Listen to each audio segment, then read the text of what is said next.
मेरे पापा तुम्हें नहीं छोड़ेंगे, वो रोते हुए चिल्ला रही थी। जबकि ब्लैक मास्क लगाए निश्चय मल्होत्रा उस मासूम और कमसिन लड़की को देख रहा था, जिसके गालों पर उंगलियों के निशान थे। वो लड़की पुलिस इंस्पेक्टर विक्रम की बेटी रिया थी। इंस्पेक्टर विक्रम को ब्लैकमेल करने के लिए उसे कैद किया गया था।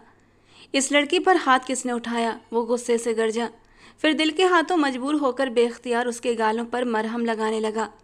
वो लड़की डर से आंखें बंद कर गई, जबकि उसके खास आदमी हैरानी से ये मंजर देखने लगे, क्योंकि वो तो एक जालिम मर्द था। पहली बार किसी के साथ वो नरमी दिखा रहा था। निश्चय मल्होत्रा एक ऐसा नाम था जिसका नाम सुनते ही लोग एक पल के लिए सहम जाते थे। उसके बात करने से पहले उसकी गोली बात करती थी। बड़े बड़े अफसर भी उससे कांपते थे। लेकिन इंस्पेक्टर विक्रम चौहान एक ऐसी गलती करने जा रहा था जिसकी सजा उसे ये मिली कि उसकी बेटी निश्चय मल्होत्रा के कब्जे में थी। इस वक्त निश्चय मल्होत्रा समंदर किनारे खड़ा अपने अंदर के उठते तूफान को कंट्रोल करने की कोशिश कर रहा था। राम सिंह, जो निश्चय मल्होत्रा का सबसे बड़ा दुश्मन था, विक्रम चौहान उससे अपनी बेटी रिया का सौदा कर चुका था, और वो नहीं जानता था ये सौदा आगे चलकर कौन सी कयामत लाने वाला था। निश्चय मल्होत्रा ने इंस्पेक्टर विक्रम को धमकी भी दी थी कि राम सिंह की बात मत मानना, वरना मुझसे बुरा कोई नहीं होगा। लेकिन विक्रम चौहान हमेशा से अपनी जिद पर अड़ा रहने वाला पुलिस वाला, जो अपने फर्ज के आगे अपनी औलाद को भी कुर्बान कर सकता था, और उसने राम सिंह की बात मानते हुए रिया को कुर्बान करने का फैसला कर लिया था। वो 50 साल का अधेड़ उम्र का व्यक्ति राम सिंह रिया से इश्क कर बैठा था, और रिया से शादी करने के बदले वो विक्रम चौहान को बहुत बड़े सबूत देने वाला था, जो मुंबई शहर के बड़े से बड़े गैंगस्टर को पकड़ने के लिए काफ़ी थे। और विक्रम चौहान अच्छे से जानता था कि निश्चय मल्होत्रा खुद को बचाने के लिए ये सब कुछ कर रहा है। विक्रम चौहान ने तो अपनी बेटी को राम सिंह के हवाले करने का फैसला कर लिया था, बस उसे वो सबूत चाहिए थे। रिया इन सब बातों से अभी तक अनजान थी। अगले ही दिन राम सिंह रिया को अपनी पत्नी बनाने आ रहा था। विक्रम चौहान के दिल पर क्या गुजर रही थी ये वही जानता था, लेकिन फर्ज के आगे उसे ये सब नज़र नहीं आ रहा था कि कहाँ उसकी मासूम सी 19-20 साल की रिया और कहाँ वो अधेड़ उम्र का व्यक्ति राम सिंह। लेकिन सुबह होने से पहले ही रिया अपने कमरे से गायब हो चुकी थी, क्योंकि निश्चय मल्होत्रा उसे कमरे से अपनी हवेली ले आया था, और विक्रम चौहान तिल मिलाकर रह गया था। तुम मुझसे बच नहीं सकते निश्चय मल्होत्रा, तुम्हारे काले करतूत तो मैं दुनिया के सामने लाकर रहूँगा। खुद को बहुत बड़ा गैंगस्टर कहते हो ना, अब पुलिस का फंदा अपने गले में कसने के लिए तैयार हो जाओ। उसने ये धमकी दी थी निश्चय मल्होत्रा को, और सारी बातें याद करते हुए निश्चय मल्होत्रा अपने घने बालों में हाथ फंसा कर रह गया था। बीबी साहिबा कहाँ पर है? वो अभी हवेली से थोड़ी ही दूर था। उसने सुरेश को कॉल मिलाई और उससे रिया के बारे में पूछा। साहब जी, वो तो अपने कमरे में है। क्या उसने दोबारा कोई हंगामा नहीं किया? सुरेश एक लम्हे के लिए खामोश हो गया। अगले ही पल खुद पर काबू पाते हुए बोला, नहीं साहब जी, मुझे कमरे के अंदर से कोई भी आवाज़ सुनाई नहीं दे रही, और मैं खुद भी हैरान हूँ। अच्छा फिर ठीक है। ये कहकर निश्चय ने कॉल काट दी। उसके लबों पर एक बहुत ही प्यारी सी मुस्कान फैली थी। विक्रम चौहान, तुम्हारी बेटी तो मेरी सोच से भी ज़्यादा मासूम और प्यारी है। मैं तो सोच रहा था कि वो तुमसे भी ज़्यादा बड़ी ड्रामेबाज होगी, लेकिन उसने तो मुझे हैरान कर दिया। ये कहकर वो फिर से ड्राइविंग करने लगा था। उसके दिमाग में फ़िलहाल रिया का जो अक्स था वो एक बहुत ही मासूम लड़की का था, मगर वो ये बात नहीं जानता था कि जो जैसा नज़र आता है वैसा होता नहीं है। हर चमकती चीज़ सोना नहीं होती। थोड़ी ही देर के बाद वो हवेली के अंदर दाखिल हो चुका था। उसका रुख अपने कमरे की ओर था। उसने लॉक खोला और कमरे के अंदर दाखिल हो गया। लाइट बंद थी, चारों ओर अंधेरा फैला हुआ था। ठीक तरह से उसे कुछ भी नज़र नहीं आ रहा था। लेकिन जब उसने लाइट ऑन की और सामने का मंजर देखा, उसे लगा कि उसके कदमों के नीचे से ज़मीन निकल गई हो। उसकी सबसे ख़ास और सबसे कीमती पेंटिंग, जिसे हासिल करने के लिए उसने पूरे 3 साल लगा दिए थे, और जिस पेंटर की ये पेंटिंग थी उसके पीछे वो बरसों ख्वार होता रहा था, वो इस वक्त ज़मीन पर बुरी हालत में पड़ी हुई थी। फ्रेम टूटा पड़ा था और उसके ऊपर अलग अलग पेंसिल्स और मार्कर से अजीबोगरीब तरह के डिज़ाइन बनाए गए थे, जबकि वो थोड़े ही फासले पर एक सुकून भरी नींद सो रही थी। उसके दिमाग में बुरी तरह एक धमाका सा हुआ था। तो इसीलिए रिया ने उससे कलर्स की बात की थी। पिछली रात जब रिया ने उससे कहा था कि उसे मार्कर्स और पेंसिल्स की ज़रूरत है, तो वो थोड़ा सा हैरान हुआ था और सोचने लगा कि आखिर वो इन सारी चीज़ों का क्या करेगी, ये तो छोटे बच्चों की चीज़ें हैं। मगर फिर कुछ सोचते हुए उसने सुरेश को हुक्म दिया था कि जैसा बीबी साहिबा कह रही हैं वैसा ही करो। अब उसे सारी कहानी समझ आ गई थी और उसका खून गुस्से से खौलने लगा। एक लम्हे की देरी किए बगैर वो उसके सिर पर पहुंचा और उसका बाजू पकड़कर उसे झटके से बिस्तर पर उठाकर बिठा दिया। वो जो इस सब के लिए दिमागी तौर पर बिल्कुल भी तैयार नहीं थी, खाली खाली नज़रों से सामने खड़े उस जल्लाद की ओर देखने लगी जिसने पिछले 12 दिनों से उसे इस जगह का कैदी बनाकर रखा हुआ था। वो उस इंसान को आज पहली बार देख रही थी। बेशक वो बहुत ही खूबसूरत और जादू भरी पर्सनालिटी का मालिक था, किसी भी लड़की का ख्वाब हो सकता था, लेकिन वो रिया चौहान के लिए एक खौफनाक हकीकत से कम नहीं था। तुम्हारी हिम्मत भी कैसे हुई मेरी पेंटिंग को हाथ लगाने की? उसकी बात सुनकर रिया ने बेसख्ता अपनी जम्हाई रोकी और फिर उसकी आंखों में देखते हुए कहने लगी, और तुम्हारी हिम्मत कैसे हुई मुझे यहाँ पर मेरी मर्जी के बिना लाने की? वो उससे वाकई इम्प्रेस हुआ था। 12 दिनों के बाद उसने अपनी जुबान खोली थी और वो वाकई अब एक इंस्पेक्टर की बेटी ही लग रही थी। भगवान का धन्यवाद करो और मेरा भी कि मैं तुम्हें उस बूढ़े आदमी से बचा लाया हूँ, वरना तुम्हारा बाप तो न जाने कब का तुम्हें उस बूढ़े के हवाले कर चुका होता। और वो बूढ़ा अपनी हवस की आग में अपनी बात उसने अधूरी छोड़ी थी, जबकि रिया तड़प उठी। खबरदार जो मेरे पापा के बारे में कुछ भी गलत कहा। मेरे पापा मेरे साथ ऐसा कुछ भी नहीं कर सकते, बल्कि तुम अपनी गलती पर पर्दा डालने की कोशिश कर रहे हो। निश्चय बेड पर एक घुटना रखते हुए जरा सा उसके ऊपर झुका था। अभी तो मैंने तुम्हारे साथ कुछ भी नहीं किया है। जिस मकसद के लिए मैं तुम्हें यहाँ पर लाया हूँ वो मकसद तो अभी तक अधूरा है। सोच रहा हूँ कि आज सजा के तौर पर वो मकसद भी पूरा कर दूँ। ये कहकर वो उसकी ओर थोड़ा सा और बढ़ा और उसके ऊपर झुक गया। रिया एकदम घबरा गई। उसकी सांस बुरी तरह से फूलने लगी। उसने निश्चय के सीने पर हाथ रखा और उसे पीछे की ओर हटाने लगी, मगर वो बहुत भारी था। वो अपनी जगह से हिला तक नहीं। प्लीज़ दूर हो जाओ मुझसे, मेरे करीब मत आओ, मुझे तुमसे घिन आ रही है। उसने ये शब्द कहे थे कि निश्चय का नॉर्मल गुस्सा एकदम से फिर से तेज हुआ था। तुम आखिर खुद को समझती क्या हो? तुम्हारी हैसियत ही क्या है मेरे सामने? तुम पूरी तरह मेरे रहमो करम पर हो। अगर मैं चाहूँ तो अभी और इसी वक्त तुम्हें अपने रंग में रंग लूँ, अपनी छाप तुम्हारे इस खूबसूरत वजूद पर छोड़ दूँ, लेकिन मैं ऐसा कुछ नहीं करूँगा। एक तो मैं तुम पर एहसान कर रहा हूँ, तुम्हें यहाँ पर इज्जत के साथ रखा हुआ है, तुम्हारे साथ कुछ भी गलत नहीं किया, वरना जो गलती तुम्हारे बाप ने की है उसके बदले तो मुझे तुम्हें जान से मार कर किसी ऐसी जगह पर जहाँ से तुम्हारा नामो निशान तक ना मिले। वो खौलते हुए बोल रहा था। उस वक्त वो अपने होशो हवास में नहीं लग रहा था। वो कोई शैतान मालूम हो रहा था और उसे देखकर रिया का वजूद हौले हौले कांपने लगा। पिछले 12 दिनों से वो उसकी कैद में थी। वो खुद को यही समझाती आई थी कि अब वो उसके सामने नरम नहीं पड़ेगी, वो उसके सामने आंसू नहीं बहाएगी, वो अपने हक के लिए आवाज़ उठाएगी। मगर निश्चय के गुस्से के सामने वो फिर से बेबस हो गई थी।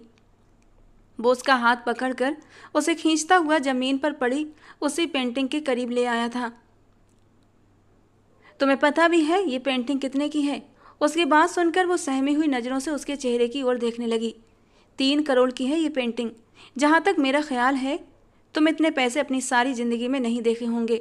उसने बाकी इतनी बड़ी रकम नहीं देखी थी, बल्कि उसने सोचा भी नहीं था कि ये मामूली सी पेंटिंग इतनी महंगी होगी। उसे आज अंदाज़ा हो रहा था कि निश्चय मल्होत्रा पेंटिंग्स और तस्वीरों का कितना बड़ा दीवाना है।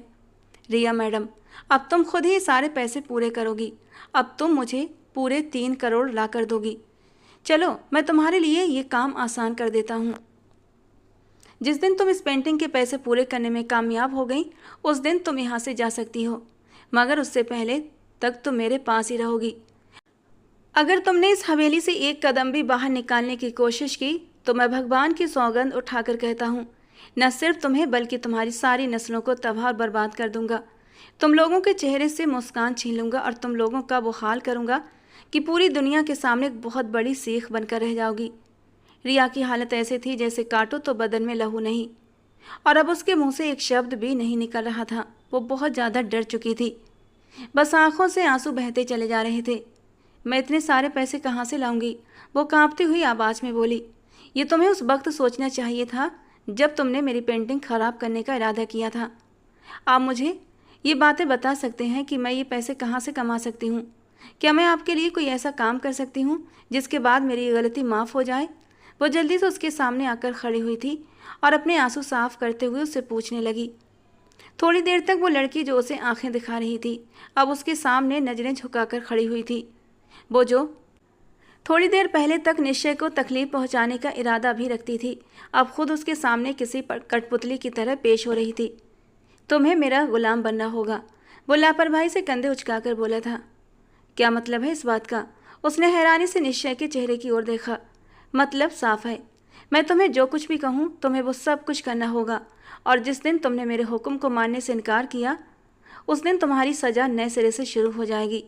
तुम्हें मेरे साथ लगभग 1 साल का वक्त गुजारना होगा, और इस 1 साल में तुम्हें हर वो काम करना होगा जिसके लिए तुम्हें मैं कहूँगा। आप मुझे अपना गुलाम बनाना चाहते हैं? उसने हैरत और तकलीफ के मिले जुले हाव भाव से पूछा, तो वो मुस्कुराते हुए उसके गाल खींचते हुए बोला, हाँ बिल्कुल मेरी जान, मैं तुम्हें अपना गुलाम बनाना चाहता हूँ। इसके अलावा तुम्हारे पास कोई दूसरा रास्ता नहीं है। अगर मैं आपकी बात मानने से इनकार कर दूँ और आपको ये बोल दूँ कि आप बेशक मेरे परिवार को तबाह कर दें, तो वो उसके चेहरे की तरफ गौर से देखते हुए सवाल पूछ रही थी। मुझे पता चला है कि तुम्हारी एक छोटी बहन भी है जो लगभग 17 साल की है, और वो तुम जैसी ही खूबसूरत है। क्या तुम ये चाहोगी कि मैं तुम्हारी छोटी बहन के साथ? इससे पहले कि वो कुछ और कहता वो तेजी से बोल पड़ी, नहीं प्लीज़, भगवान के लिए ऐसा कुछ भी मत कीजिएगा, मैं आपके हाथ जोड़ती हूँ। That's like my good girl, ये कहकर उसने रिया के बालों को बिखेर दिया। वो जिस तेज़ी से कमरे के अंदर आया था उतनी ही तेज़ी से बाहर निकल गया था।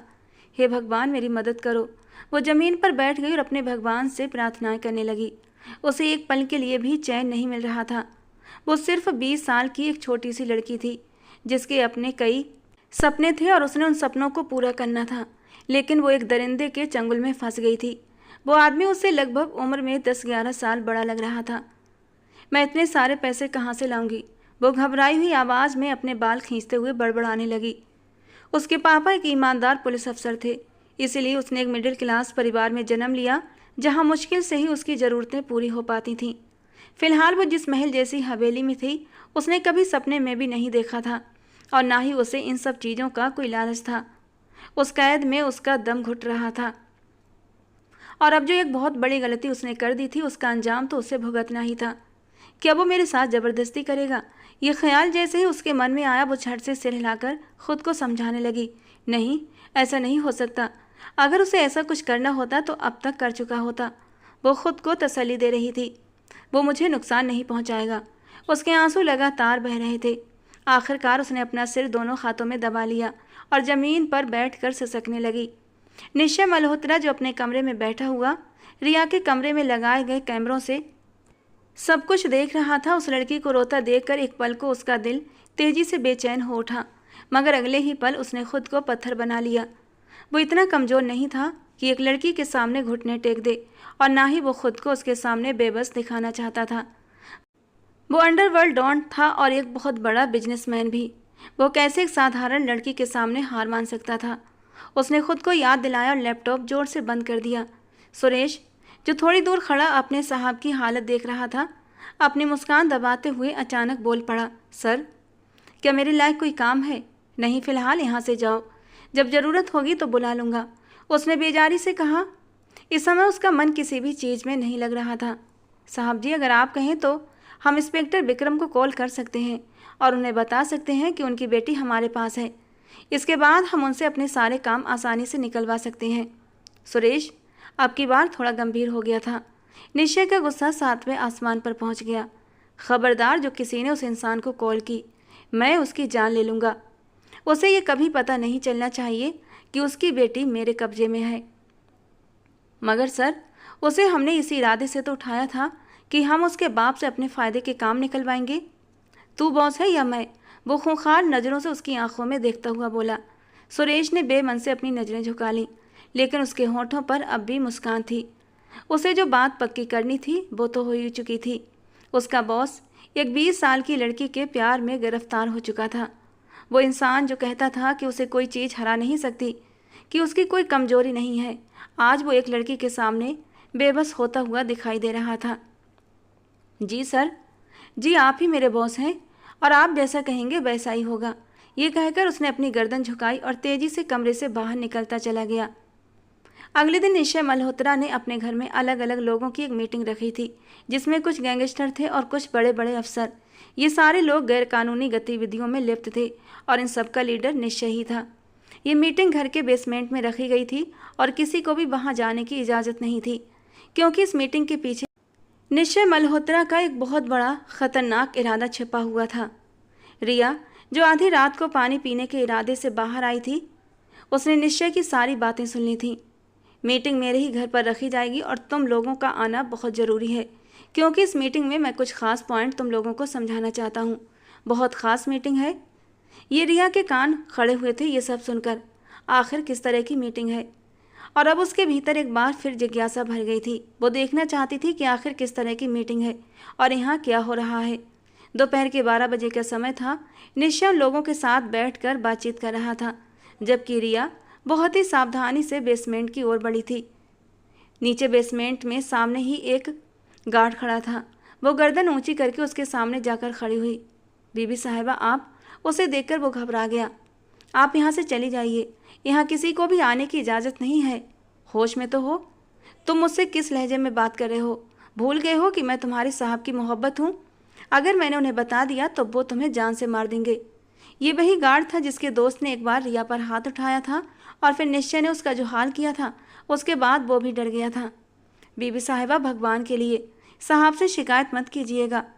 दरअसल साहब ने कहा था कि मैं यहाँ कमरे में किसी को भी आने की इजाज़त ना दूँ, इसीलिए मैं आपको भी अंदर जाने की इजाज़त नहीं दे सकता। मेरी मजबूरी समझी बीबी साहिबा। वो गार्ड बेचारा अजीब दोराहे पर खड़ा था। अंदर जाने देता तब भी फंसता, न जाने देता तब भी उसकी मौत थी। वो बाहर से आने वाले लोगों की बात कर रहे थे। मैं तो इसी हवेली में रहती हूँ और कल साहब से इस बारे में मेरी बात भी हुई थी। अब जल्दी से सामने से हटो। वो उस पर रौब झाड़ रही थी। न चाहने के बावजूद वो पीछे हट गया था।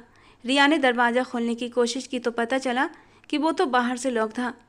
उसने फिर से गार्ड को आवाज़ लगाई थी, ये दरवाज़ा खोलो। वो फिर से आज्ञाकारी बनकर पलटा और जल्दी से दरवाज़ा खोल दिया। अब तुम यहाँ से जाओ और ये चाबी मुझे दे दो। रिया उसे वहाँ से रवाना कर चुकी थी। उसने दरवाज़ा हल्का सा खोला। निश्चय की नज़र अचानक उस दरवाजे पर पड़ी। वो एक बेहद शातिर और चालाक इंसान था, जो उड़ती चिड़िया के भी पर गिन सकता था। अगर कहीं भी कोई भी असामान्य गतिविधि होती तो उसे तुरंत पता चल जाता था। वो इसी सोच में था कि गार्ड का उस कमरे में क्या काम। लेकिन इससे पहले कि वो वहाँ पहुँचता, राम सिंह ने उसके कंधे पर हाथ रखा था। मैंने लड़कियों के ट्रक को तैयार कर दिया है। अब तुम्हें किसी तरह पुलिस को अपने साथ मिलाना है ताकि हम ट्रक को दूसरे देश भेज सकें। राम सिंह ने गहरी नज़रों से निश्चय मल्होत्रा को देखते हुए कहा था। राम सिंह की बात सुनकर निश्चय मल्होत्रा ने तुरंत अपने सीने पर हाथ रखा और आदर सम्मान भरे लहजे में बोला, आप हमसे अनुरोध न किया करें, बस आदेश दिया करें। आपका हर हुक्म सिर आँखों पर। वो जानबूझकर उसे लुभा रहा था। अरे निश्चय जी, आपकी इन्हीं बातों की वजह से तो मैं आपका दीवाना हो गया हूँ। आप हमारे नेता हैं, लेकिन आपने कभी भी हमें ये महसूस नहीं होने दिया। राम सिंह उसी के अंदाज में बोला, लेकिन राम सिंह के होठों पर कितनी शातिर मुस्कान थी ये सिर्फ निश्चय मल्होत्रा ही महसूस कर सकता था। रिया जो बाहर खड़ी थी, ये बातें सुनकर उसका खून खौल उठा। एक पल की देर किए बिना वो कमरे में दाखिल हो गया। उसे ये अंदाज़ा नहीं था कि उसने कितनी बड़ी गलती कर दी है, और ये भी नहीं जानती थी कि उस टेबल पर कौन कौन और कितने लोग बैठे हैं। उनमें से आधे ज़्यादा तो निश्चय मल्होत्रा के दुश्मन हैं, जो उसकी कमजोरी का पता लगाना चाहते हैं। लेकिन इतने सालों के बावजूद कोई भी उसकी कमजोरी जानने में कामयाब नहीं हो पाया था। मैं सोच भी नहीं सकती थी कि तुम इतने गिरे हुए इंसान हो सकते हो, वो गुस्से से चिल्लाते हुए बोली। सब लोग उसकी तरफ देखने लगे। बड़ी बड़ी सुरमई आंखों वाली और दमकती रंगत वाली वो लड़की हर किसी का ध्यान अपनी ओर खींच चुकी थी। अब तक उन्होंने इस हवेली में किसी महिला को नहीं देखा था और ना ही निश्चय को ऐसा इंसान समझा था। लेकिन आज निश्चय की हवेली में एक खूबसूरत जवान लड़की का होना वहाँ मौजूद लोगों की आंखों में एक अजीब सी चमक भर चुका था और निश्चय उनके चेहरे के हाव भाव अच्छे से भाप गया था। अचानक उसकी नज़र राम सिंह पर उठी थी, जिसके चेहरे के हाव भाव एक पल में ही बदल गए थे, लेकिन उसने जाहिर नहीं होने दिया।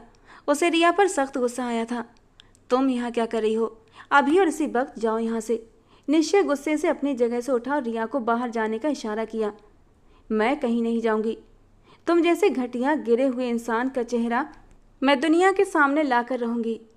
अपनी बिजनेस के आड़ में तुम कौन सा घिनौना खेल खेल रहे हो, मैं ये सारी सच्चाई दुनिया वालों को बताऊंगी, रिया ने जवाब दिया। रिया, मुझे गुस्सा मत दिलाओ, कमरे में जाओ, मैं आकर तुमसे बात करता हूँ। उसने खुद को काबू में रखने की कोशिश की, मगर वो बेकाबू हो रही थी। वो उसके चरित्र पर वार कर रही थी और उन लोगों के सामने उसे नीचा दिखा रही थी जिन पर वो राज करता था।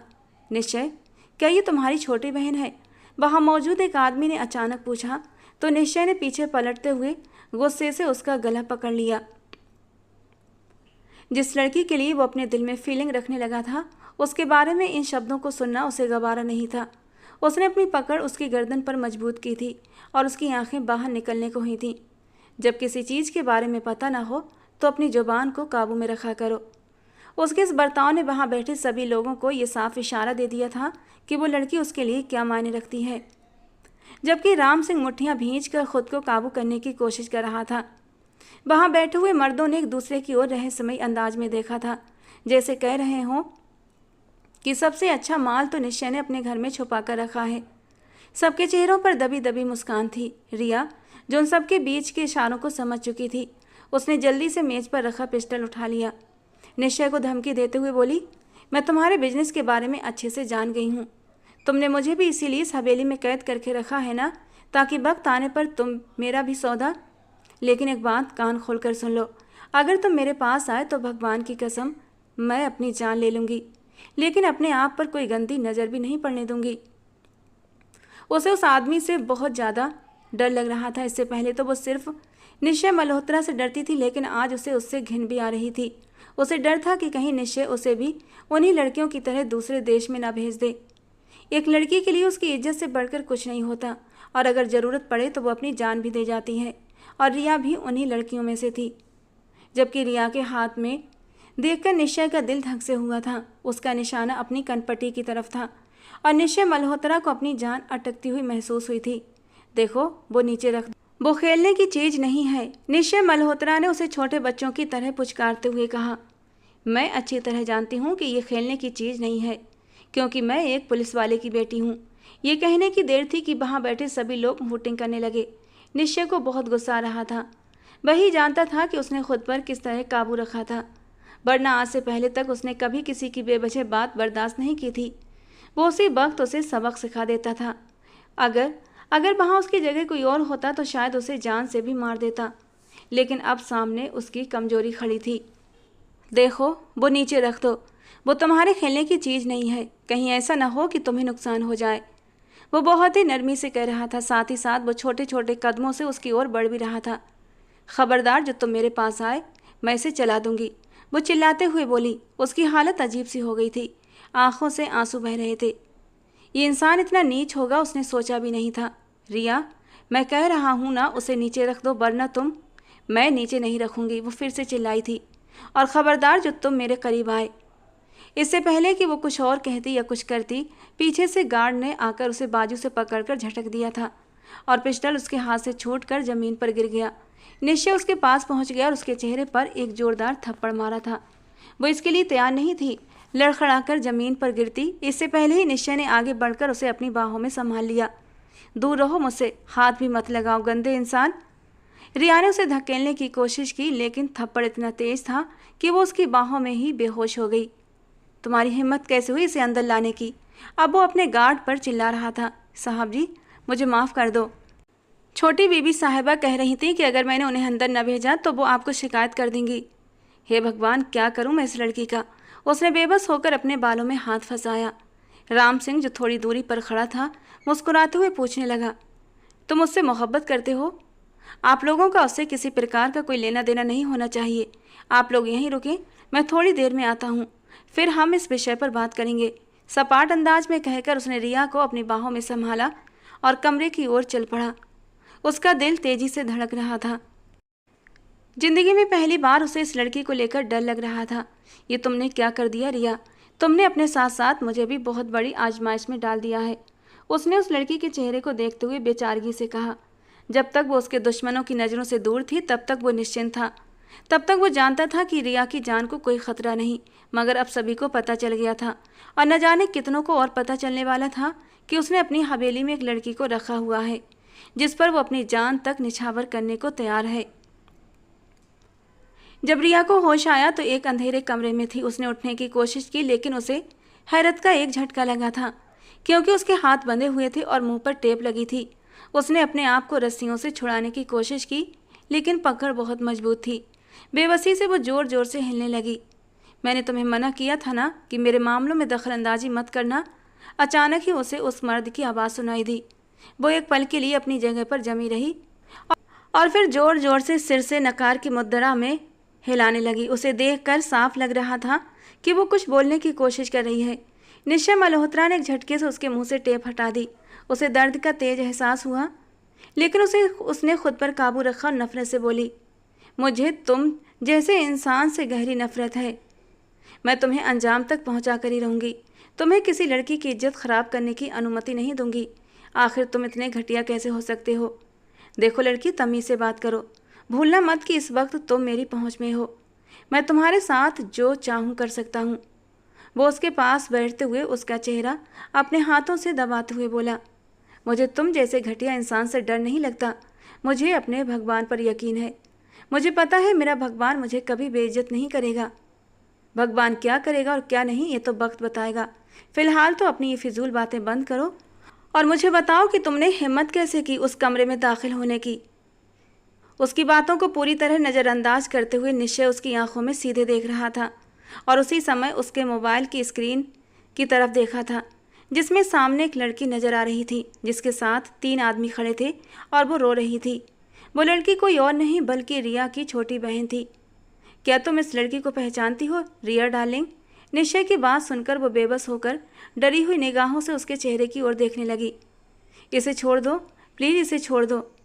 नहीं मेरी जान, मैं इसे कैसे छोड़ सकता हूँ? जब तक तुम्हारी जिद और तुम्हारी खुदगर्जी का बदला न ले लूँ तब तक इसे कहीं भी नहीं जाने दूंगा।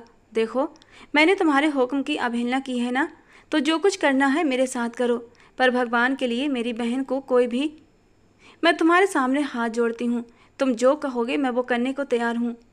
रिया जान, मैंने एक बार पहले भी तुम्हें चेतावनी दी थी और समझाया था कि मेरे मामलों से 100 फीट दूर रहो, पर तुमने उस वक्त मेरी नहीं सुनी। अब देखो कि मैं उसका क्या हाल करता हूँ। ये कहकर वो तेज़ी से कमरे से बाहर चला गया। निश्चय किसी को शारीरिक तकलीफ नहीं पहुँचाता था। वो इस बात का पूरी तरह विरोधी था। वो अगले इंसान को मानसिक तकलीफ देता था और इसमें वो बहुत माहिर था, चाहे वो उसका अपना करीबी क्यों ना हो। निश्चय जानता था कि अब रिया सारी रात इसी तकलीफ में गुजार देगी। उसका दिमाग हर पल अपनी बहन की तरफ लगा रहेगा।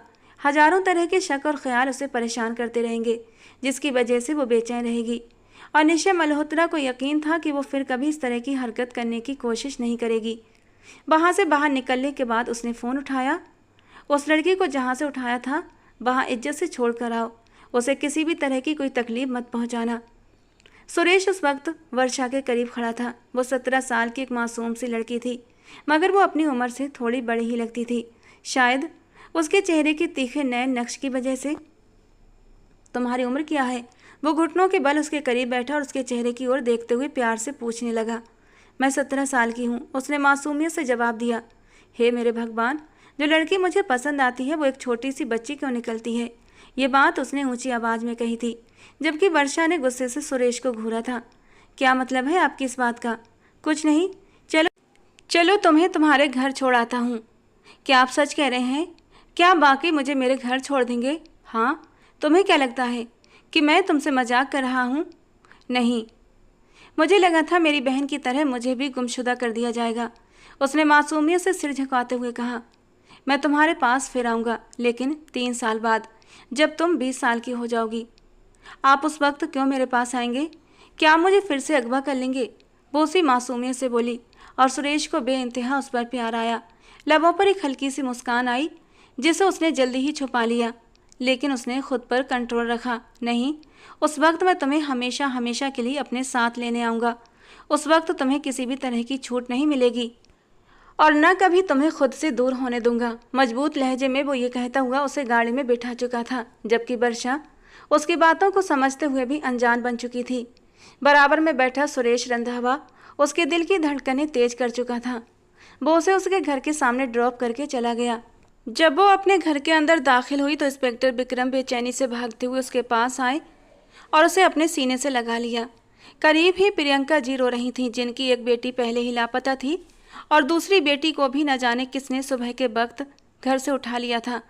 अब उसे फिर से अपने सामने देखकर उनकी जान में जान आई थी। आप प्लीज छोड़े मेरी बच्ची को, अब ये सब कुछ आपकी वजह से है।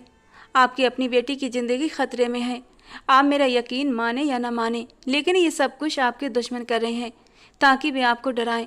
आखिर ऐसी कौन सी बात है जो आप उनकी नहीं मान रहे? देखो प्रियंका, मेरी बात को ध्यान से सुनो।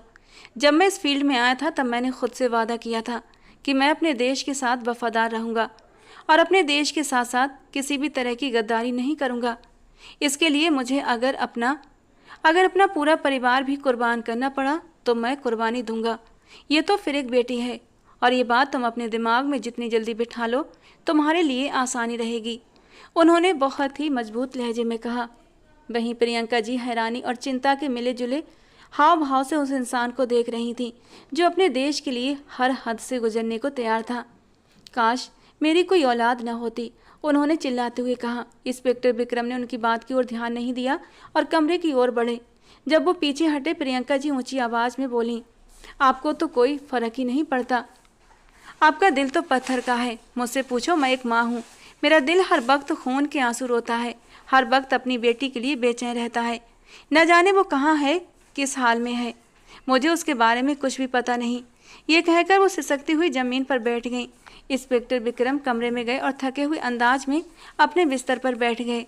उनके दिमाग में उस वक्त सिर्फ और सिर्फ निश्चय मल्होत्रा का नाम गूंज रहा था, जिसने आज से लगभग 2 हफ्ते पहले ही उन्हें कॉल लगाई थी और उनसे ये केस ख़त्म करने की बात कही थी, जिसे सुनकर इंस्पेक्टर विक्रम ने साफ इनकार कर दिया था। ये काम उनकी ईमानदारी के खिलाफ था और वो कभी भी बेईमानी नहीं कर सकते थे। तब निश्चय मल्होत्रा ने उन्हें धमकी देते हुए कहा था, मैं तुम्हें सिर्फ 24 घंटे का वक्त देता हूँ। राम सिंह से किया हुआ सौदा वापस ले लो, वरना तुम्हारे लिए बहुत बुरा होगा। लेकिन विक्रम चौहान ने भी कह दिया कि जो कर सकते हो कर लो, लेकिन मैं अपने फैसले से पीछे नहीं हटूंगा। न जाने उनके दिमाग में क्या आया कि उन्होंने उसी नंबर पर आज फिर से कॉल लगा दी जिस नंबर से 2 हफ्ते पहले उन्हें कॉल आई थी। उस वक्त निश्चय नहाकर फ्रेश था और अब शीशे के सामने खड़ा अपने बाल बना रहा था, जबकि रिया बिखरी हुई हालत में उसके पीछे बैठी थी और उसे खूंखार निगाहों से घूर रही थी। पिछली पूरी रात उसने रोते हुए चिल्लाते हुए अपनी बहन के लिए दुआएं करते हुए गुजारी थी। इस तरह मुझे मत देखो, वरना मुझे तुमसे प्यार हो जाएगा और मेरी मोहब्बत करने का अंदाज कुछ ऐसा होगा कि तुम भी खुद को मुझसे मोहब्बत करने से रोक नहीं पाओगी। वो एक आंख दबाता हुआ रिया के तन बदन में आग लगा चुका था। वो नफरत से मुंह फेरते हुए कहने लगी, तुम जैसे इंसान से सिर्फ और सिर्फ नफरत हो सकती है, मोहब्बत नहीं। इतने बड़े बड़े बोल इंसान को नहीं बोलने चाहिए कि बाद में इंसान को पछताना पड़े। ये भी तो हो सकता है कि तुम मेरे प्यार में पागल हो जाओ और तुम्हें मेरे अलावा कोई नज़र ही ना आए। वो जैसे उसका मजाक बना रहा था या फिर वो सीरियस था, रिया इस बात का अंदाज़ा नहीं लगा पाई। उसी वक्त निश्चय का फ़ोन बजा। सामने आने वाले नंबर को देखकर उसके होंठों पर एक मुस्कान फैल गई। फ़ोन पर विक्रम इंस्पेक्टर जगमगाता हुआ नजर आया था। देखो, तुम्हारे पापा की तरफ से मुझे कॉल आई है, मगर मुझे हैरानी है कि उसने इतनी देर से मुझे फ़ोन क्यों किया। उसे तो बहुत पहले मुझे कॉल कर लेनी चाहिए थी। अपने पापा के बारे में सुनकर वो तेज़ी से उठी और भागती हुई उसके पास आई। वो उसके हाथ से मोबाइल लेना चाहती थी कि निश्चय ने जल्दी से अपना हाथ ऊपर उठा लिया। वो छोटे बच्चों की तरह उछल रही थी और उसकी मिन्नतें कर रही थी, जबकि वो मुस्कुराते हुए कभी अपना फ़ोन वाला हाथ हवा में लहराता तो कभी दूसरे हाथ में। उसे न जाने क्यों रिया को तंग करते हुए मजा आ रहा था। थक हार कर वो वहीं बेड पर बैठ गई। तुम बहुत ही ढीठ और गंदे इंसान हो। सुनो लड़की, सोच समझ कर बात किया करो मुझसे।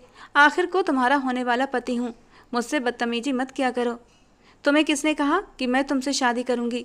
मर जाऊँगी, लेकिन तुम जैसे घटिया और गिरे हुए इंसान से शादी। इससे पहले कि वो कुछ और कहती, निश्चय ने उसे आंखें दिखाई तो वो फ़ौरन सीधी होकर बैठ गई। माफ़ कर दो, गलती हो गई, उसने मुंह बनाते हुए बहुत ही अजीब अंदाज में कहा। निश्चय जितना मर्जी जालिम था और चाहे जितनी मर्जी मानसिक तकलीफ़ क्यों न देता हो, मगर आज तक उसने कभी रिया की अनुमति के बिना उसे हाथ नहीं लगाया था, बल्कि उल्टा वो उसका ख्याल रखता था और कोशिश करता था कि उसे किसी भी चीज़ की कमी ना हो। फ़ोन की रिंगटोन बजते बजते बंद हो चुकी थी और निश्चय मल्होत्रा धीरे से रिया के करीब हुआ था। वो बैठ के किरौन से चिपक गई थी। दूर रहो मुझसे। जब करीब आया तो पूरी तरह से आऊँगा और इस अंदाज में आऊँगा कि तुम्हारी धड़कनों में एक शोर मचा दूंगा।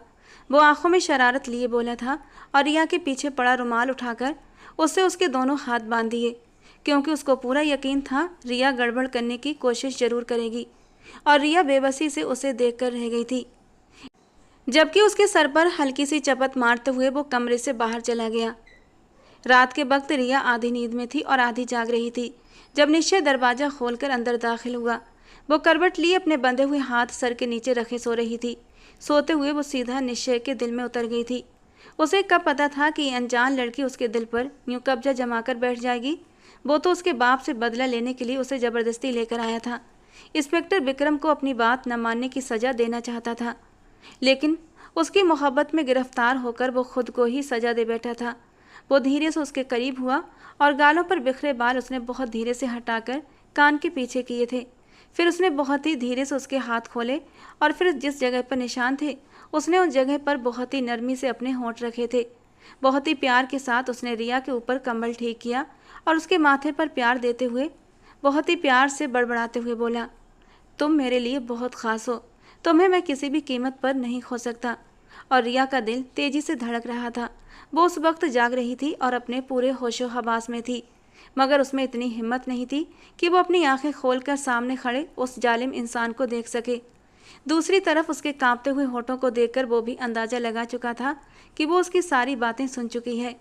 उसने रिया को और ज़्यादा तंग करना जरूरी नहीं समझा और खामोशी से कमरे से बाहर निकल गया। उसके जाने के बाद वो अपनी जगह पर उठ बैठी थी, माथे पर हाथ रखे, जहाँ पर निश्चय के होठों का स्पर्श अभी भी महसूस हो रहा था। वो गहरे गहरे सांस लेने लगी। आखिर वो इंसान मुझसे चाहता क्या है, उसने खुद से सवाल किया, मगर उसका जवाब तलाश नहीं कर सकती थी जब तक कि निश्चय मल्होत्रा अपने मुंह से कुछ न बोल दे। चीख चीख कर फ़ोन आज फिर से बंद हो गया था। वो बेचारगी से उसके चेहरे की ओर देखने लगी। सिर्फ एक बार मेरी पापा से बात करा दो, मैं तुमसे वादा करती हूँ तुमसे फिर कोई इच्छा नहीं करूँगी। वो मासूम चेहरा बनाते हुए उसकी आंखों में देख रही थी। तुम्हारे वादे भी चाइना माल की तरह होते हैं, हर बार ही मुझसे वादा करती हो और हर बार ही तोड़ देती हो। तुम्हारे वादे ज़्यादा देर तक नहीं चलते। वो उस पर अपनी गहरी नज़रें जमा कर बोला था। शर्म की वजह से उसके गाल लाल हो गए, मगर जानती थी कि फ़िलहाल जवाब देने का और बदतमीजी करने का कोई फ़ायदा नहीं, क्योंकि उसका काम सिर्फ निश्चय मल्होत्रा ही कर सकता था। ठीक है, मैं तुम्हारे पापा से बात करवाने को तैयार हूँ। उसने दोबारा से नंबर डायल किया। दूसरी तरफ विक्रम साहब ने जल्दी से कॉल उठाई। पापा, आप कैसे हैं? अपनी बेटी की आवाज़ सुनकर उन्हें यूँ महसूस हुआ जैसे किसी ने उनके जलते हुए दिल पर ठंडी फुहार डाली हो और उनके दिल को एकदम ही सुकून मिल गया हो। मेरा बेटा, मैं बिल्कुल ठीक हूँ। तुम मुझे बताओ कैसी हो और इस वक्त कहाँ पर हो? बात करते करते वो अपनी जगह से उठकर खड़े हुए थे और उनका रुख घर से बाहर की ओर था। दूसरी तरफ निश्चय मल्होत्रा उनकी सारी चालें समझता था। वो उस पुलिस वाले की रग रग से वाकिफ था। वो उसके जज्बात के साथ खेलना चाहता था और उसे भी जहनी तकलीफ पहुंचाना चाहता था। निश्चय मल्होत्रा ने आज जानबूझकर ये नंबर और वो सिम बदली थी। वो देखना चाहता था विक्रम साहब किस हद तक जा सकते हैं, और उसने जैसा सोचा था वैसा ही हुआ। उनका रुख अब पुलिस स्टेशन की ओर था। वो जल्द से जल्द वो नंबर ट्रेस करना चाहते थे। रास्ते में ही उन्होंने अपने दोस्त को कॉल लगाई और उसे वो नंबर लिखवाया। इसके साथ ही वो अब फ़ोन बंद हो गया था। निश्चय ने जल्दी से उसके हाथों से मोबाइल लिया और फ़ोन बंद करके उसे अपने नौकर की ओर उछालते हुए बोला, इसे किसी वीरान जगह पर फेंक दो, लेकिन फेंकने से पहले मोबाइल ऑन रखना। जी साहब जी, मैं ऐसा ही करूँगा। वो ये कहकर तेज़ी से कमरे से बाहर निकला और रिया गुस्से से निश्चय की ओर मुड़ी और चिल्लाते हुए बोली, ये तुम क्या कर रहे हो? मैं अपने पापा से बात कर रही थी। अगर तुम और थोड़ी देर तक बात करती तो आधे घंटे के अंदर वो यहाँ पहुँच जाते, और मैं कैसे अपनी प्यारी सी होने वाली बीबी को उस इंसान के हवाले कर सकता हूँ जो तुम्हें मुझसे हमेशा हमेशा के लिए छीन कर ले जाएगा। वो मोहब्बत भरे अंदाज में उसके चेहरे की ओर देख रहा था और रिया के दिल की धड़कनें बिखरने लगीं, जिसे उसने तुरंत संभाल लिया और नज़रें झुकाते हुए बोली, मेरे साथ फिजूल बातें मत किया करो। निश्चय गहरी सांस लेकर पीछे हटा और बोला, कुछ भी नहीं, हम बहुत जल्दी अब यहाँ से निकल रहे हैं। क्या मतलब है? हम कहाँ जा रहे हैं? मैं तुम्हारे साथ कहीं भी नहीं जाऊँगी, मुझे अपने पापा के पास जाना है। वो फिर से चिल्लाई, क्या तुमने 3 करोड़ इकट्ठे कर लिए? और वो एकदम ही चुप हो गई। क्या तुम मुझ पर एक एहसान नहीं कर सकते? देखना, भगवान अच्छे काम के बदले तुम्हें बहुत अच्छा फल देंगे। तुम्हें मरने के बाद सीधा स्वर्ग में भेजेंगे। रिया ने जैसे निश्चय मल्होत्रा को लालच दिया था। मगर मुझे तो वो फल दुनिया में ही चाहिए और तुम्हारी सूरत में चाहिए। अगर तुम मुझसे शादी के लिए राजी हो जाओ तो मैं तुमसे वादा करता हूँ कि वो सारे पैसे माफ़ कर दूंगा और तुम्हारे पापा को भी इस केस से बाहर निकाल लूँगा। अपने पापा का नाम सुनकर उसने बेइंतहा उसके चेहरे की ओर देखा था। क्या मतलब है तुम्हारा? तुम कौन से केस की बात कर रहे हो? मेरी प्यारी जान, मैं उसी केस की बात कर रहा हूँ जिसमें बहुत जल्द तुम्हारे पापा को फंसाने वाला हूँ और उन्हें सजाए मौत भी हो सकती है।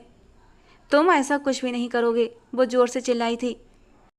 और तुम जानती हो कि मैं कुछ भी करने की ताकत रखता हूँ, इसलिए चिल्लाने का कोई फ़ायदा नहीं। मैं तुमसे ये बात बहुत ही सीधे अंदाज में करना चाहता था, मगर अब मुझे पता चल गया है कि तुम सीधे अंदाज में बात सुनने की कायल ही नहीं हो। इसीलिए अपने छोटे से दिमाग को समझा लो कि अगर तुमने मुझसे शादी नहीं की तो मैं तुम्हारे पापा को बदनाम कर दूंगा। उसने रानी को आवाज़ दी तो वो तेज़ी से कमरे के अंदर दाखिल हो गई। बीबी साहिबा को उनके कपड़े दिए जाए और इसके अलावा वो सारी ज्वेलरी भी इसे पहना दी जाए जो मैं ख़ास इटली से लाया था। और ये हैरान करने वाला सच था जो उसने अपनी पूरी ज़िंदगी में किया था। रिया से मिलने से लगभग 2 हफ्ते पहले ही वो ज़रूरी काम के सिलसिले में इटली गया था। वहाँ सभी गैंगस्टर की मीटिंग थी। वहाँ वो एक शॉपिंग मॉल में घूम रहा था जब उसकी नज़र एक ब्राइडल ज्वेलरी पर पड़ी। वो ज्वेलरी उसे बहुत प्यारी लगी। हीरों से बना वो सेट उसे पहले ही नज़र में भा गया था। उसने सुरेश को वहीं रुकने को कहा और ख़ुद उस दुकान के अंदर दाखिल हो गया। हैरानी की बात यह थी कि वो भी अपने मालिक के पीछे ज्वेलरी की दुकान में चला गया। उसने सेल्समैन से वो सेट पैक करने को कहा तो सुरेश हैरानी से उसके चेहरे की ओर देखते हुए पूछने लगा, सर, ये आप किसके लिए ले रहे हैं? जहाँ तक आपने मुझे बताया है और जहाँ तक मैं आपको जानता हूँ, आपका तो कोई रिश्तेदार भी नहीं है। इससे पहले कि वो कुछ और कहता, निश्चय मल्होत्रा ने हाथ उठाकर उसे चुप रहने का इशारा कर दिया। मुझे ये पसंद आ गया है और मेरा लेने का दिल कर रहा है। बस बात ख़त्म। ज़रूरी तो नहीं कि इंसान कोई चीज़ उसी वक्त ले जब उसे किसी को देनी हो। इंसान अपनी खुशी के लिए भी कुछ ले सकता है। और वो चुप हो गया, मगर उसके चेहरे से मुस्कुराहट एक पल के लिए भी दूर नहीं हुई थी। जब ये दोनों बाहर निकले तो निश्चय उसे घूरते हुए पूछने लगा, ये तुम किस खुशी में मुस्कुरा रही हो? ज़रा मुझे भी तो पता चले कि आखिर ऐसी कौन सी बात है जिसने तुम्हें इतना खुश कर दिया है। उसका लहजा तीखा और तंजिया था। अरे सर, क्यों गुस्सा कर रहे हैं? अगर मैं चुप रहूं तब भी आप मुझे डांटते हैं, अगर मैं हंसूं तब भी आप मुझे डांटते हैं। सुरेश न सिर्फ उसका बचपन का दोस्त था बल्कि उसके सियाह सफ़ेद में हमेशा उसके साथ होता था। उसकी बात सुनकर निश्चय कुछ नहीं बोला। जल्दी से गाड़ी निकालो, मुझे इसी वक्त घर जाना है।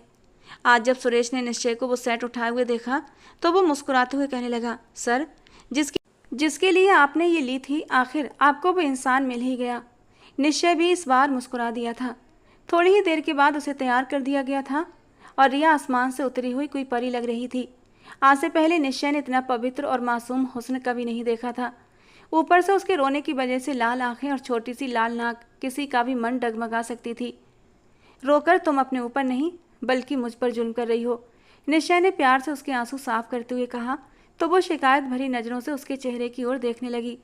मुझे आपसे सख्त नफरत है, मैं ये बात जानता हूँ, मगर जल्दी ही तुम्हारी ये नफ़रत मोहब्बत में बदल जाएगी। ये भी हो सकता है कि फिर उस वक्त तुम मुझसे नफ़रत करने पर पछताओ। ऐसा कभी नहीं होगा। मैं घटिया इंसानों से नफ़रत करने पर कभी भी नहीं पछताती, बल्कि मैं उन इंसानों को अपनी ज़िंदगी से बहुत दूर कर देती हूँ जो मुझे तकलीफ़ देते हैं। छोटी सी लड़की, इतनी बड़ी बड़ी बातें मत करो। कभी कभी इंसान को अपनी बड़ी बातों का भी हिसाब चुकाना पड़ता है। कहीं ऐसा ना हो कि तुम वो हिसाब चुका ना पाओ। प्यार से उसके सिर के बाल खराब करता हुआ एक बार वो फिर से बाहर चला गया। उसके सिर्फ कुछ ही रिश्तेदारों और दोस्तों के बीच ये शादी हुई थी। रिया ने भी न चाहते हुए हामी भर ली और इसके साथ ही वो रिया चौहान से रिया निश्चय मल्होत्रा बन गई। उसके नाम के साथ ऐसे व्यक्ति का नाम हमेशा के लिए जुड़ गया जिससे वो नफ़रत की निगाह से देखती थी। हे भगवान, मैं सारी ज़िंदगी उसके साथ कैसे बिताऊंगी, उसने बेइच्छा खुद से कहा था। और उस दिन निश्चय बहुत खुश था। उसे ऐसा लग रहा था जैसे उसे ज़िंदगी की सारी खुशियाँ मिल गई हों। और जब वो अपने कमरे में दाखिल हुआ तो रिया दुल्हन बनी उसके बेड पर बैठी हुई थी और उसे अपनी आंखों पर यकीन नहीं आया था कि वो उसका इंतज़ार कर रही थी। लबों पर एक प्यारी सी मुस्कान सजाए वो उसके सामने बैठा था और बड़े ही प्यार से उसका घूंघट हटाया था। वो कोई 14वीं का चांद लग रही थी। उसके गले में मुंह दिखाई की चैन पहनाते हुए वो हल्के से उसकी मोमी गर्दन को छू गया था और रिया ने कोई भी विरोध नहीं किया था। वो एकदम आराम से बैठी रही थी। निश्चय हैरान हुआ। वो बड़े प्यार से उसका हाथ थामकर अपने होंठ उन पर रख गया और रिया ने अपनी नज़रें झुका लीं। कुछ भी नहीं बोली थी। कुछ बोलोगी नहीं? नहीं, बोलने के लिए कुछ भी नहीं है, उसने एक छोटा सा जवाब दिया था।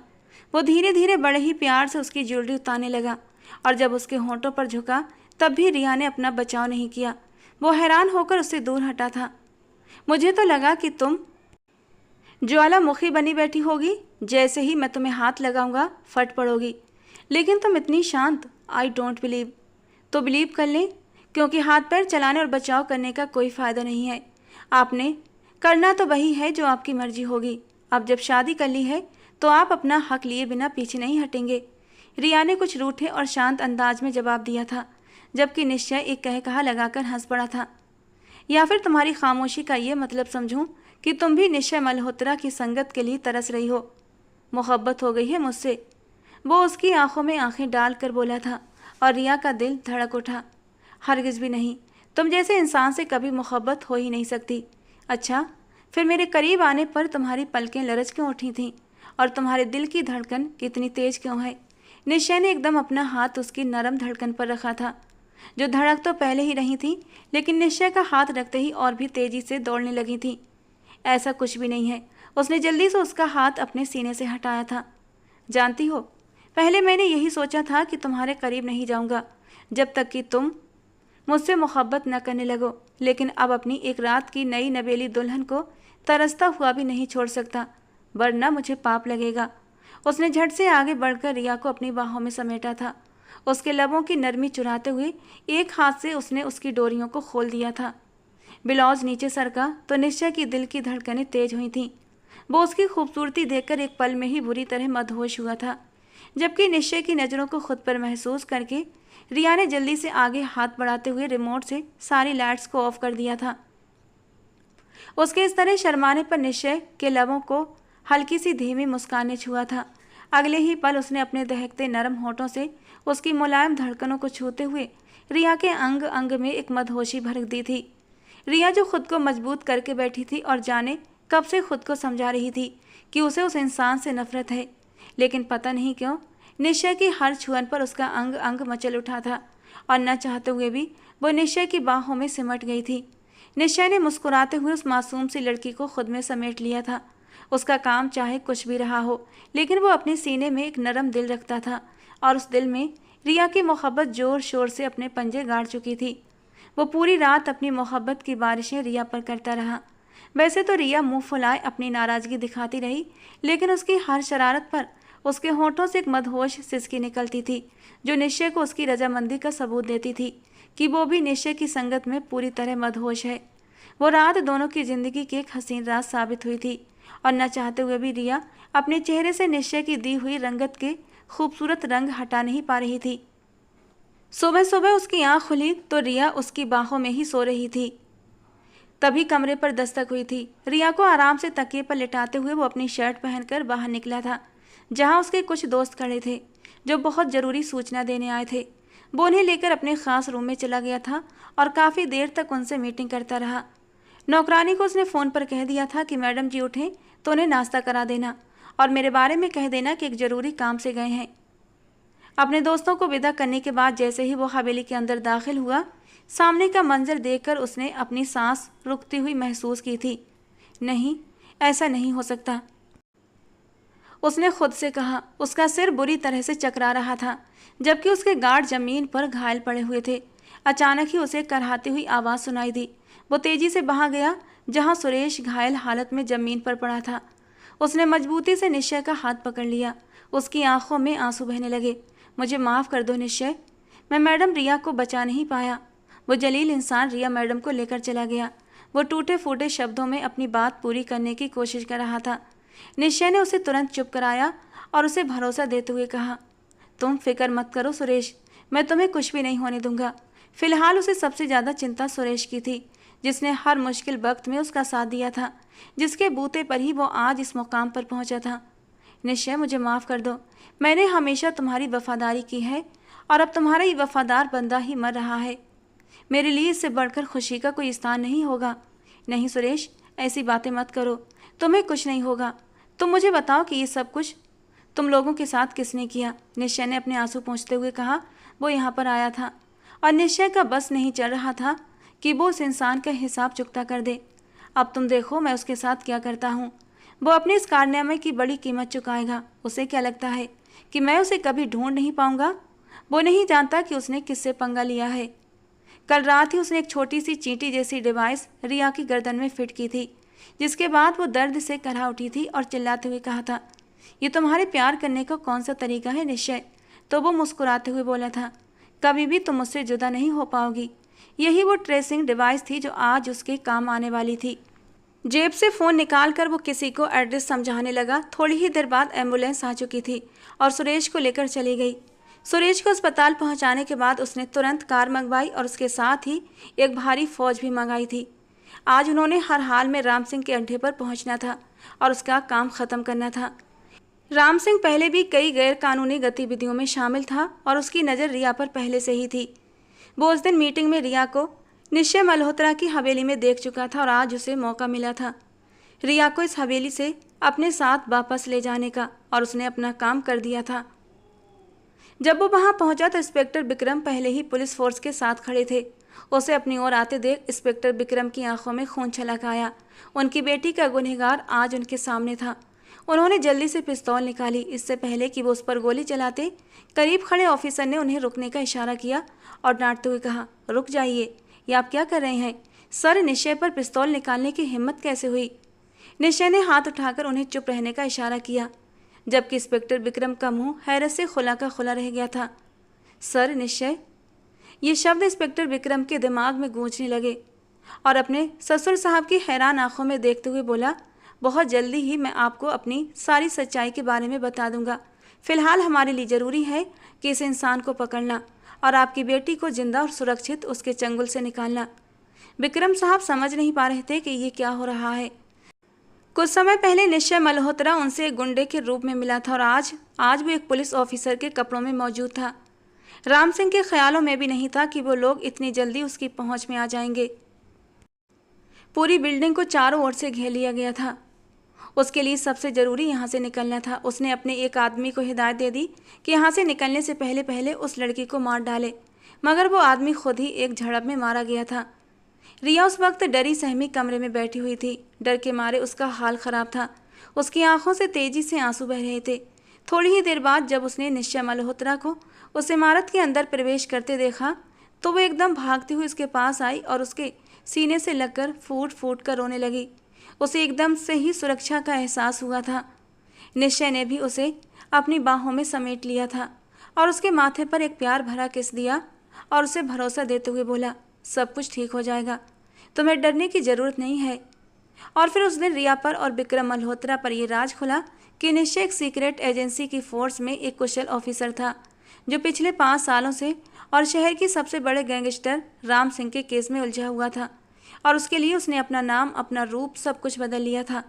जहाँ तक उसके परिवार का सवाल था, वो एक बहुत ऊंचे पंजाबी परिवार से ताल्लुक़ रखता था, मगर किसी को भी आज तक उसके परिवार के बारे में पता नहीं चला था। उसने अपने परिवार को अपनी नौकरी से बहुत दूर रखा था। उसके माता पिता और भाई बहन चंडीगढ़ में रहते थे और अपना अपना बिजनेस चला रहे थे, मगर चूंकि उसे इस बिजनेस से कोई लगाव नहीं था, वो अपने देश की सेवा करना चाहता था। इसीलिए उसने अपना शहर छोड़कर मुंबई आ गया था और ये नौकरी शुरू कर दी। आज वो एक बहुत बड़ी उपलब्धि हासिल करने में सफल हो गया था। जब उसे स्टेज पर अवार्ड मिल रहा था तो उसके लिए ताली बजाने वालों में सबसे पहला नाम विक्रम चौहान का था।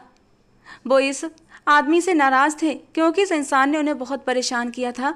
उनकी बेटी को उसकी मर्जी के बिना अपनी कैद में रखा था, यहाँ तक कि ज़बरदस्ती उससे शादी भी की थी और उसके लिए अगर वो चाहते तो उस पर केस कर सकते थे, मगर रिया ने उन्हें मना कर दिया।